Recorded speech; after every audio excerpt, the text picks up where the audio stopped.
Welcome to The Bold Book of the Day with Dr. Denise Nicholson, a show that is a central hub and safe space for authors to share their stories. The Bold Book with Dr. Denise begins now. Hey everyone, welcome back to The Bold Book of the Day. My name is Dr. Denise Nicholson, and this podcast is for anyone looking for inspiration.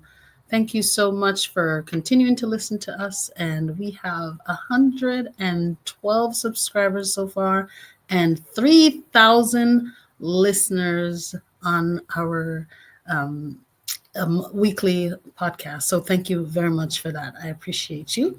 And today I have a very special guest. We are going to dive into the bold stories behind the books that move us and the authors who write them. My guest today is Mr. Gary Hamilton. Welcome. Hello, Denise. Thank you for having me. You are a brilliant mind and the mind behind Daydreamers. I've read some of your book and some of your work, and it is a fast-paced political crime thriller, right? Yes, that's right. That's right. I tried to make it as fast-paced as possible, so you just cannot put it down.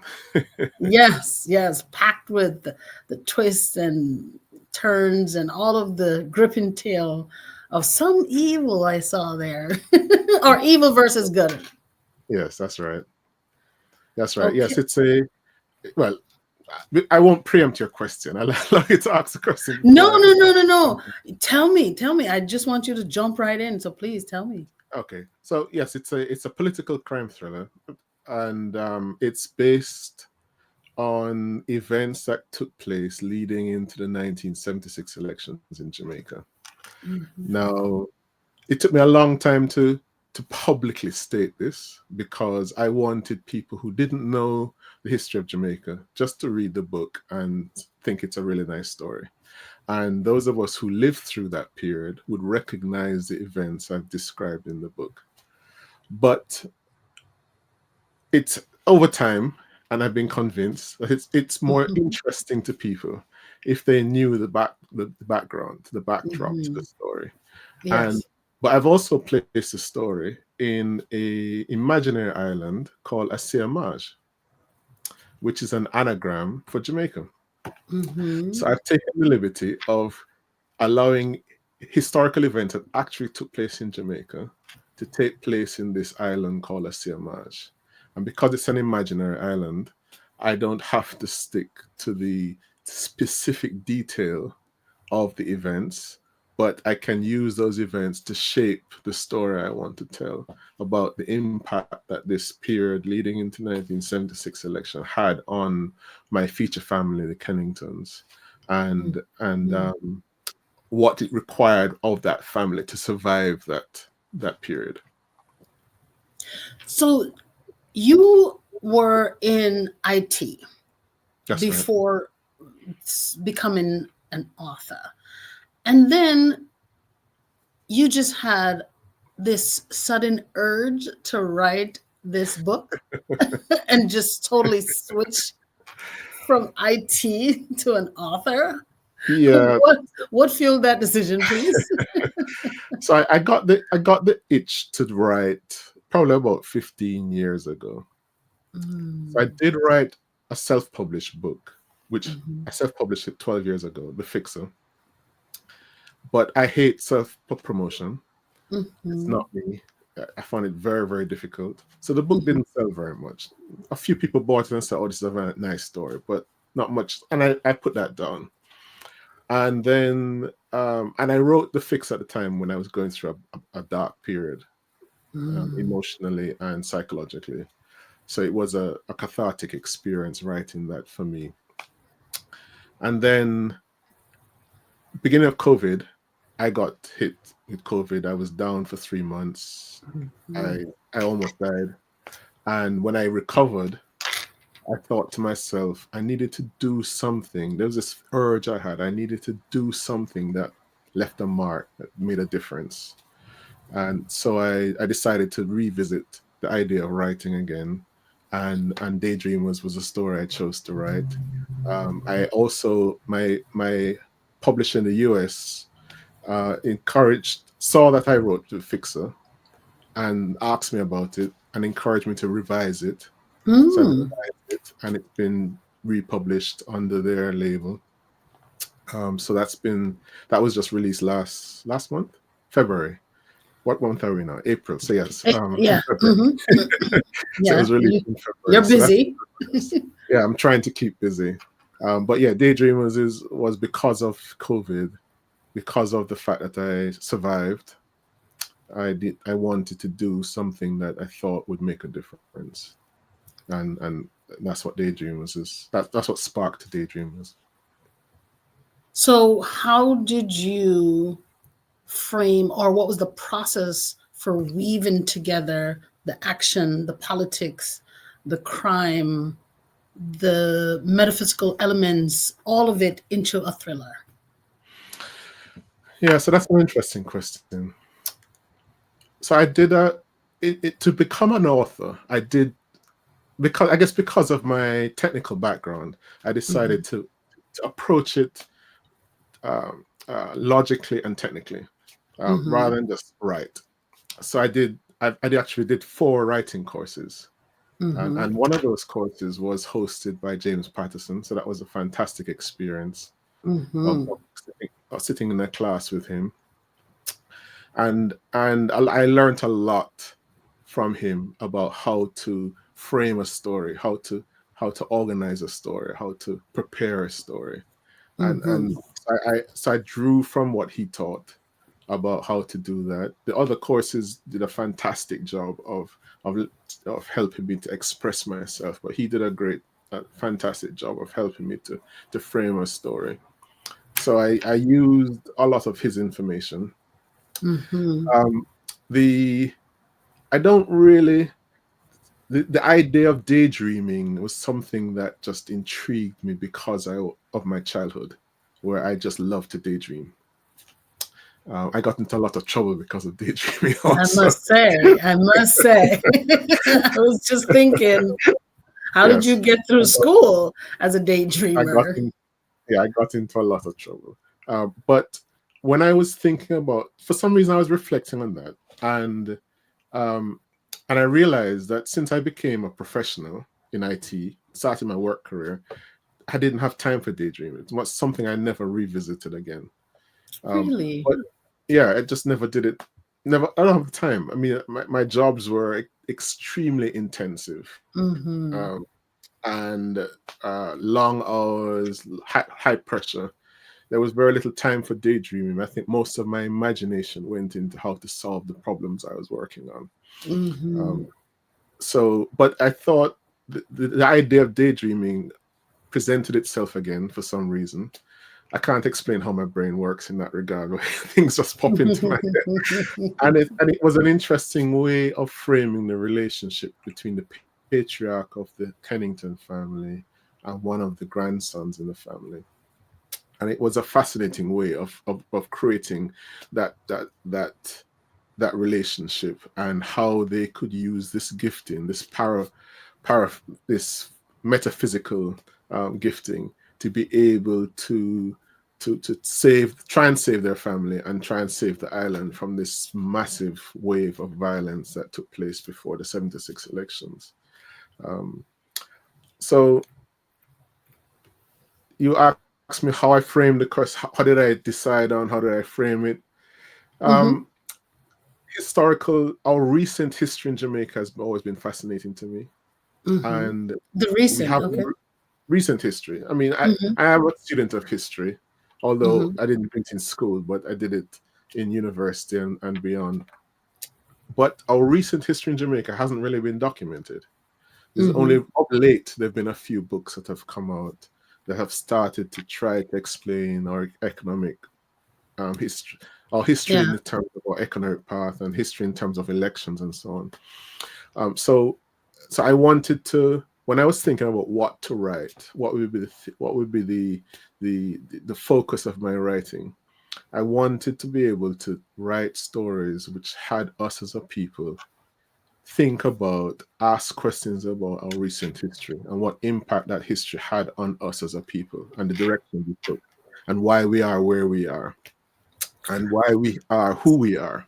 Yes. And that 76 election seemed to be the right time and place to start that journey of explaining, in the context of fiction, a drama, crime, a thriller, fast-paced, what our history is all about.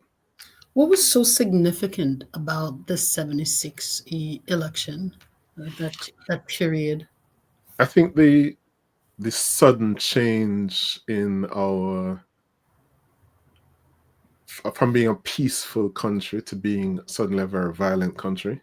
Mm-hmm. I remember in the early days of my childhood, at Christmas time, my parents would drop myself and my cousins uptown, and we would shop all evening till the shops Mm-hmm. closed at midnight, and then we would walk home after midnight from Mm-hmm. uptown to where we lived, which is about a 5 mile journey. And no one troubled us. We never Mm-hmm. felt any fear, never had any problems. And we did that every year. Mm-hmm. We could not imagine doing that now. Wow. And that started, you could say, roundabout leading into that 76 election, when the level of violence, unprovoked violence or inexplicable violence, started to rise. And then we started to have, when I remember when we were growing up, we didn't have grills on our houses. Mm-hmm. Around about the 76 elections, which everyone started to grill their houses. So, Mm. that's it's a completely different atmosphere socially, Do you because of that. do you think now, in hindsight, you can see that it wasn't just simply unprovoked, or there was some underlining issues that we're just learning because I'm Yeah. from Jamaica and I'm learning about the recent history also. And I'm looking at some of the things that happened, and it seems that there was the United States had their hands or claws into our country, and so it may seem like it was unprovoked when it was just orchestrated. Or do you see that Yes. now? Yes. You've made some. So in trying to, when I was planning the book, Hmm. planning Daydreamers, the question arose: if I start to make suggestions in the book about motives and Mm, possible culprits for certain activities, would that create a problem?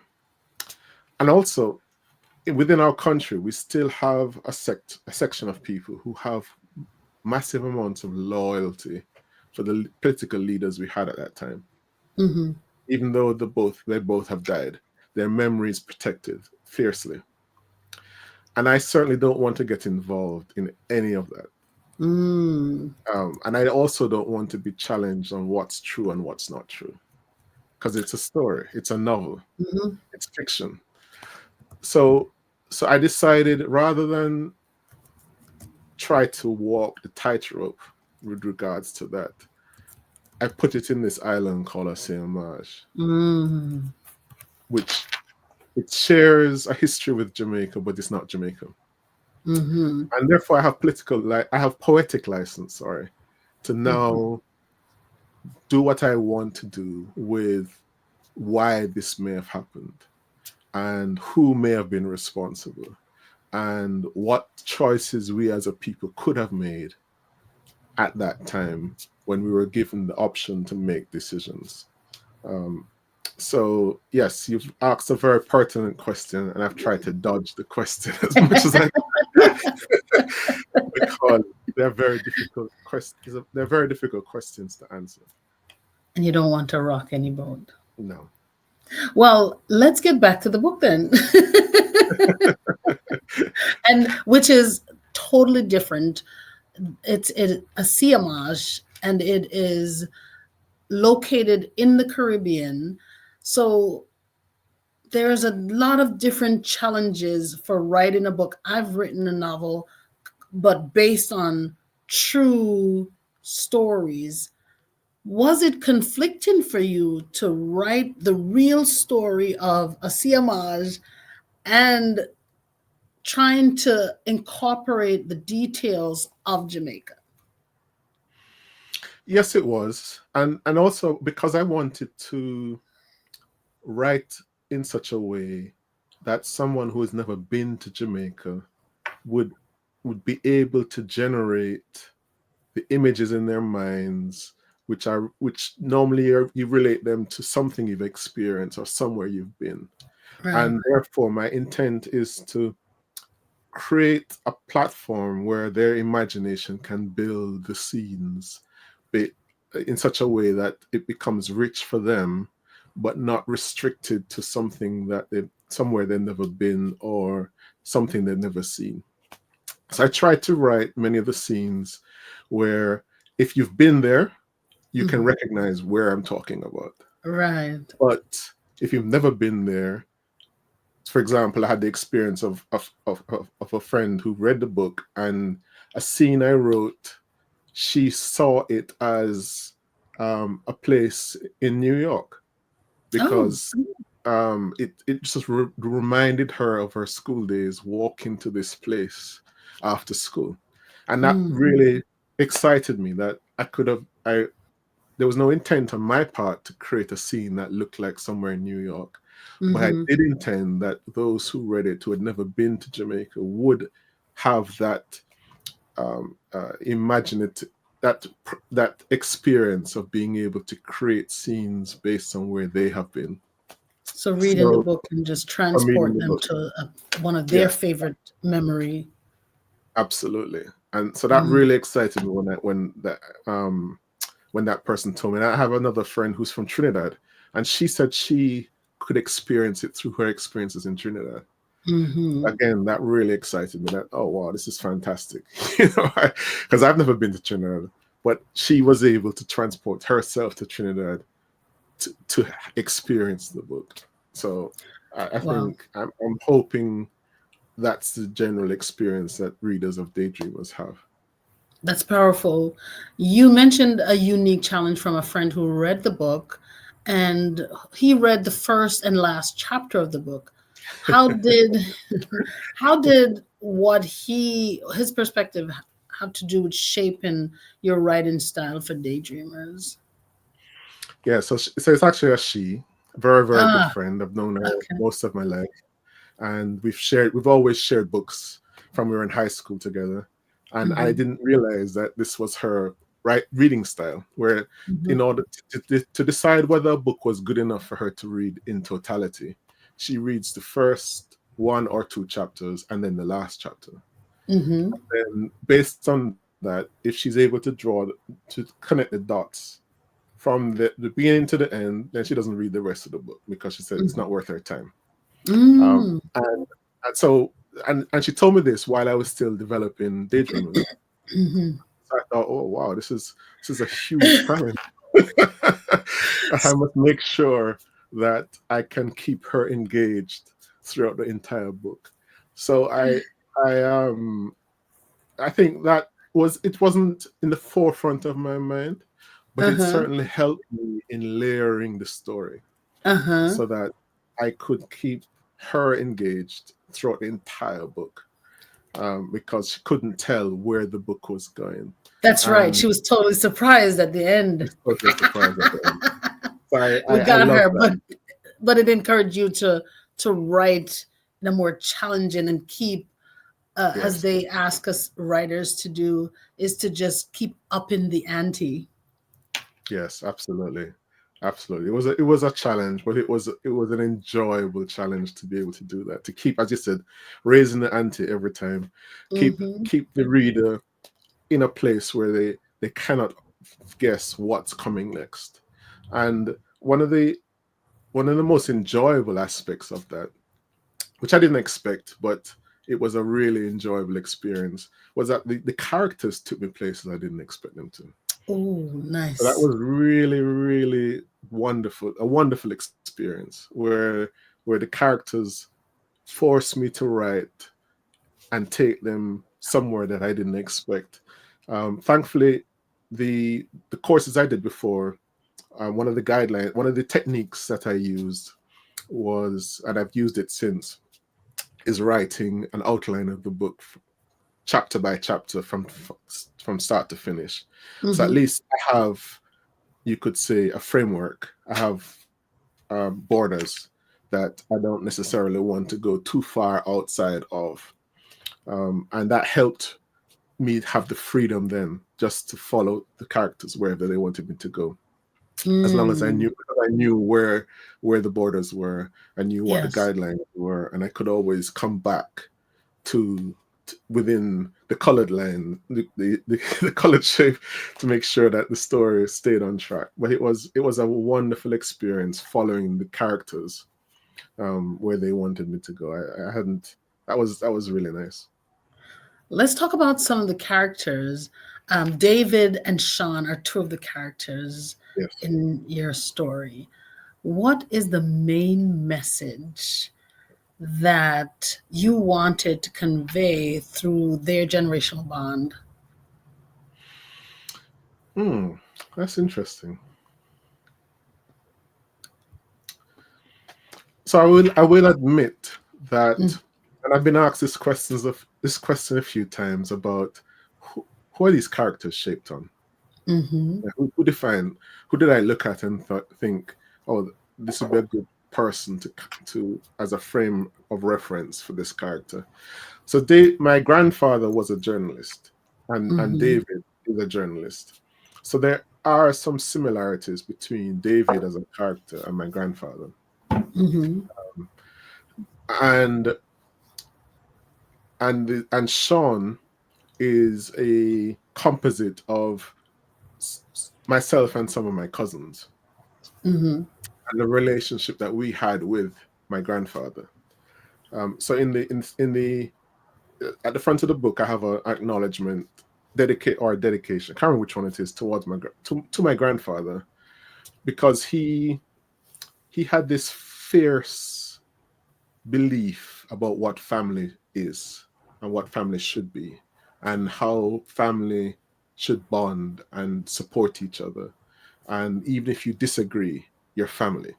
So he strongly believed in blood being thicker than water. Mm-hmm. He he forced that opinion upon the entire family. We had a big family. He had Mm-hmm. 11 children, so I have a lot of cousins on that side of the family. And one of the things he did to to to enforce this was insist that every Christmas everyone had to come to his house for Christmas dinner. Oh, wow. That's a And big gathering. yes, very big gathering. And Because all his children and their children and their, yeah. Oh, yeah, wow. so people, on occasion, if some of us lived overseas, we'd fly back home for Christmas dinner and that type of thing. And Yeah. we all had to report on what we had done over the last year. So you Yeah. knew there was a period of time when there would be speeches. And once you got to a certain age, you needed to be able to report what your activities had been throughout the year to the family. I So like that. as you got older, you actually resented this, because we wanted to do other things. Mm-hmm. When I got a girlfriend, I wanted to go and visit my girlfriend at Christmas. I didn't want to do the Mm-hmm. family dinner. Uh, But and my blood other thicker than cousins, water. right? And my other cousins had similar experiences. Mm-hmm. So there was this tension of him trying to force the family traditions on us, and us wanting to have our own lives. But then Mm-hmm. as we passed through adolescence and became adults, and we started to have our own children, we then began to recognize what it was he was trying to do. And we Mm-hmm. began to understand the value of what he was trying to teach us. And in the book, at the front of the book, I point out that I'm sorry I didn't understand this while he was still alive. He died Mm-hmm. before I got a chance to sit down with him and say, Granddad, you know, explain your philosophy to me. But we've lived his philosophy. So I can see what he was trying to do, but I don't know if it was all intentional or just happened by accident. But family is hard work. It doesn't happen by accident. It doesn't happen just because you're born and your brothers and sisters, cousins and uncles and aunts. You have to work to build family relationships, and that's something I learned from him. So I've tried to give a insight into that in the book, with the relationships between David and Sean and the other characters in the family. Do you guys still have this tradition where you meet in Jamaica or a central place? Yes, we do. So Wow, how many years? This year will be 75 years. Oh, that is just inspiring.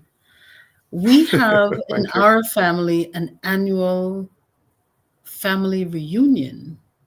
We do once a year, mostly in July, the second weekend in July. And this year, I believe, is our 22nd year. And I thought, oh, wow, we're impressive. We're doing it. But just to hear of 75 years, I know in our family, the young people, they resent it too. They don't want to get together. They don't want to come. But, it's, blood is thicker than water. And we don't say that. We just say, what do you need to show up? How much help do you need? Because you need to be there. So I'm encouraged to keep going, man. I love that. I absolutely love that. It's inspiring. So you believe Daydreamers could open the door to action thriller films being shot in Jamaica? What would it mean to see your story on the big screen? Oh, wow. That would be great. That would be wonderful, and it would open, as you said, opportunity. Hopefully, if the book is picked up, and when the book is picked up. Okay, thank you. When the book, it would be wonderful if a lot of it is shot in Jamaica, because it would create so much opportunity, and a lot of our people just need opportunity to be able to show what they can do. So I certainly hope that would be what would happen, and it's not shot somewhere else, and we're told that it is. Well, it might be my fault because I chose the name Asia Maj. It could be shot in Asia Maj. Yeah, so it could be shot anywhere, and we're told that's Asia Maj. So it might be my fault. But I hope I would have some influence or some say in being able to suggest that it would be wonderful to have some of the scenes shot in Jamaica. Is that your big goal? Like, I have a C-type goal to build a hospital in Jamaica, and I know we talked about this before we started recording. So I, is that? I mean, I'm preempting this question because it should be. I should ask this at the end, right? When I'm asking you, what's your bold move that you'd like to make? But is that like a C-type goal for you to have this turned into a movie, a thriller, action? So. Yes, it is. I'd love for it to become a thriller on screen. I have a series of books or ideas in my head. So this is one of many Daydreamer themed books that I'm hoping to write.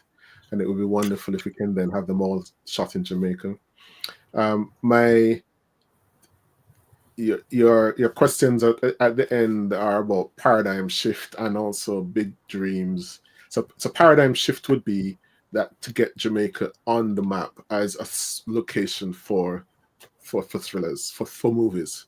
So that would certainly for more. For more, absolutely. That would certainly be that. But from a big dream perspective, after reading your questions, and I had slept on it for a couple of days, I remember my wife many years ago had this dream of being able to create an orphanage in Jamaica. And around the time when she had that dream, I don't know if you're familiar with Andre Agassi and Steffi Graf creating a orphanage out on the West Coast. I think they live in somewhere like Arizona or somewhere like that. I wasn't aware. So it's not just a orphanage, but it's also a school. So they take Yes. in kids and they take them all the way up to college age in the schools that they provide on their compound. Mm-hmm. So their intent is to take orphans and make sure that they can graduate from high school and get into a college, and then they've set them free to live their lives. And so, and it was interesting to my wife and I that she had this dream around the time when they started that project. So Mm-hmm. we would love to create something like that in Jamaica, where the orphanage isn't somewhere the kids come and eat and sleep, but we can attach a school to it, and we can take the kids through primary school, and then if possible build a high school and attach it to it and take them through high school, and then hopefully have them prepared for tertiary education, and then they're free to live their lives and go on to become successful and productive adults. So that's the big dream. That would take significant investment and time, expertise, but it would be wonderful to create that opportunity for Jamaican orphans. You know, it is a big dream, but most importantly, it's possible. It's possible. That's the most important thing. And instead of just dreaming about it, I am saying start it. Start with one room, one school, just start. Because it's in starting and doing that you will see what needs to happen to make the next move. Hmm. I believe in you and your wife, and I believe that you guys. I mean, we're doing this hospital in Jamaica anyway. I don't know. We know we need about $30 million to get it finished, Yeah. but we know we just need to start to get it done, Hmm. to get to the finish. So we just Yeah. have to start. And I'm going to implore you guys to just start, just like us. I'll keep you updated when we do our groundbreaking, and you keep me updated when you do yours. Okay. Okay. I'll take on that challenge. So that is a bold, guys, we're mixing up the questions now. Okay, so that was your bold move that you'd like to make in the future. Yes. Yes. So Definitely. what's one bold promise that you can share with the audience? That you will not be able to put down the book until you get to the end, or you won't be able Ooh, to tell where the book is going until the end. As I said, my very, very thanks to good your friend friend. made it possible for me to think in that way, to keep you on the Mhm. edge of your seat, to keep you guessing, and keep you attached or wanting to know more until you get to the end, and then the book reveals itself. So I think, yeah, that's my bold promise, that the book will keep you engaged all the way to the last page. I'm looking forward to reading it. I haven't read it yet, but I'm looking forward to reading your book. Excellent. Um, what's a bold statement that you can share with the audience that will cause a paradigm shift? I know we touched on it briefly not too long Yeah, ago. I think that to reiterate, I think Jamaica would become a good location for action and thriller movies in the future. Mm-hmm. Mm-hmm. So that would be that Daydreamers will open the door to having more and more movies, action thrillers filmed in Jamaica. Have you ever thought of doing screenplay writing? No, I haven't. I don't know what's entailed in that. I think that's something I have to learn about. So one of the things Yeah. that's been interesting over the last couple of years is how much I have had to learn about the book industry. I didn't. It's a Uh-huh. completely new world to me, and because as I said, as you mentioned, I've been in IT for almost 40 years, and I know that world very well. Mm-hmm. The book world is a completely different animal. So I've had to learn so much. My publicist has been a savior in helping me to understand what's required to navigate this world. Mm-hmm. And I don't think I know everything I need to know yet. I'm still learning. But screenwriting, I guess that would be another step in that journey of being Mm-hmm. able to understand what's What's it involved, what's entailed? required to be able to write a screenplay or a script Yeah, from a book. it would fit into your big C-type goal Yes. of having more movies or films produced in Jamaica. Asia Maj. Yeah. Yes. I so there was a very interesting documentary that Steven Spielberg did, where he described the process he went through in writing Jaws or filming Mm. Jaws, and he was actually writing the screenplay in the truck on the way to shooting the movie each morning. So they didn't know what the entire movie was He didn't when know they it was started. how it was going to end. No, and he every morning when he woke up, he was writing in the truck, but as they were driving down to where they were doing the filming, and then when he got there, he would have something. He'd pass it out to everyone. Everyone would read it, and they'd make adjustments and changes, and then they would go and shoot it. And I thought, wow, that's amazing. So But you it's know, the same thing that I believe in just starting. You don't yeah, need to know how it's going to end. You don't need to have all your ducks in a row before you start. You just have a dream, and it's just important to know that it's possible. And yeah, how do you get to the end? Just start. yeah, And look, he didn't just start, boy, he started without even having a clue how it was going to end. So yep. yeah, I believe in that 100%. Yes, yes, yes. You've made your point. Your story touches on corruption, hope, Yes. and love. How do these themes reflect on your perspective in today's world?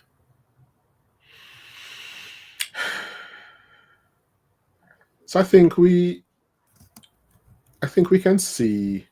I don't think I need to tell everybody about the not necessarily corruption, but the evil that we're doing to each other across the globe. It's it's terrible, the wars that we have. Why does man Mhm. have to hate man so much? It just doesn't make any sense.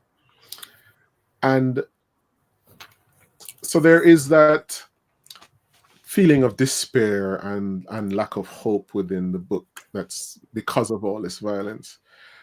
But one of the things that helps us as human beings to get up every day and to keep going forward is hope. If we lose hope, then we've lost everything. Mm. So there is an a thread within within Daydreamers where we can see that because of hope, we can find our way through the mire towards the end, to, through the darkness to the light. Mhm. I also wanted to, as I said, as a people back in the 70s, we made certain choices and did certain things, and I wanted to change the narrative a little and say, what happened if we did made other choices? Would Mhm. it have created a different outcome, and would we have a different outlook? and and therefore as a people there is hope if we take more control of making better choices and not leave the decisions and the choices to who we have given the mantle of leadership to, and say, okay, you Mhm. go make the decisions, and if they make bad decisions we just say, well, okay, we just have bad luck. But as a people, we put them in that position. We can tell them what decisions they should make, better decisions that they should make to help us as a people go forward. Mm. You know, So that's the whole. hindsight is always 2020, you know? Yeah, yes, yes, Yeah. yeah, that is true. And maybe we made the best decisions at the time with the information that available to us. Uh, Mhm. although I do remember a lot of the veranda conversations that were had at that time. And yeah, so maybe we could have done something different. And from a love Mhm. perspective, the family, that's the feature family, is there's an attempt with, or the experience they're having is tearing the family apart. and the question is asked whether love can hold them together and allow them to be able to get through all of this. So again, that the power of love, I've tried to realistically explain how love can make a difference, and I hope, having read it, you get this warm feeling you're inspired. And because I always, when I watch a movie or read a book where at the end evil wins, I just have this very, it's like, why did it have to end this way? So I'm hoping we have found a way to show that yes, evil will always be there, evil will always have an impact, but there's a way for us to, as with hope and love, to have a more desirable outcome. Hope is so important because for the people who are clinging onto hope, that's all they have. Yep. All they have. And to the person who is not in desperate need of hope, it seems like it's nothing. Excuse me. But to the one who all the future relies on that little whisper that tomorrow holds a better promise. Yes. That is life changing. Yes. And can sustain and cause a new generation to rise up and make a difference. Absolutely. Absolutely. Thank you for such a beautiful conversation today. I am absolutely so proud of you for doing the hard work to create this beautiful book and, going through all of the courses and taking up the classes and meeting new mentors just so that you can be an inspiration and write this movie write this book that will be a movie. Yes, hopefully that's a good Freudian slip. Yes. So I really appreciate you and the work that you've done to create this. And I'm looking forward to seeing your success, to see more of your success, and to hosting you again, to come back and share, because I know you have more books in that brain that you're working on. So I'm looking forward to that. For you guys out there, if you've been inspired, don't just keep this to yourself. Share it with a friend. Share this episode with someone who needs to hear a little bit more about hope, someone who needs to take action, or just a bold reminder to keep dreaming. What would you like to say before we say goodbye, Mr. Hamilton? Wow, you're giving me the last word. What would I like to say? I hadn't thought about that. Well, I really, it's a joy to an author when they get feedback about their work, even good or bad. So I certainly hope that if you've taken the initiative to read Daydreamers or The Fixer, please send me feedback to whatever it is that you have to say, so I can make my next books better. And I hope I represent us Jamaicans well within my books. Where can we find your book? So you can get them on Amazon. Just search for Gary R. Hamilton and my books will show. You can also get them on my website, GaryRHamiltonBooks.com. You can also get them from my publishers. I have two publishers, Austin Macaulay Publishing and City of Books. So they also offer the books. So any of those locations you can get them. And I should point out, on my website, GaryRHamiltonBooks.com, I've put a page with some references to our history around 1976. So if you're interested to go and find out what really happened, and I'm looking for more articles and videos and so on. But I've found Yeah, a fair number so far, and I keep adding. So if you want to know what really did happen, you can go and look there. But so you can see, you And can what's that reference website that. again? GaryRHamiltonBooks.com. I'm gonna go over there too because I want to see if my perspective is, or what I think happened is totally different from what really happened. I'm gonna Yeah. go over there as soon as this conversation is over. It's Gary R. Hamilton Books.com. Books.com. Guys, join me over there. Thank you. I appreciate you. And I am so excited to see what's going to happen I'm hopeful that your books are going to be hitting those big screens. I'm so hopeful. I'm so excited. And Thank I you. wanted to say, for those of you out there who have a dream of writing a book, listen, your story matter. Your perspective is important. And just like Shakespeare and King Solomon are still talked about today, maybe one day in the future, 100 years from now, when you're no longer here, your story will be told also. So if you'd like to write a book and get your book idea out of your head and onto paper, you can come to one of my weekly classes. They're free, my writing classes.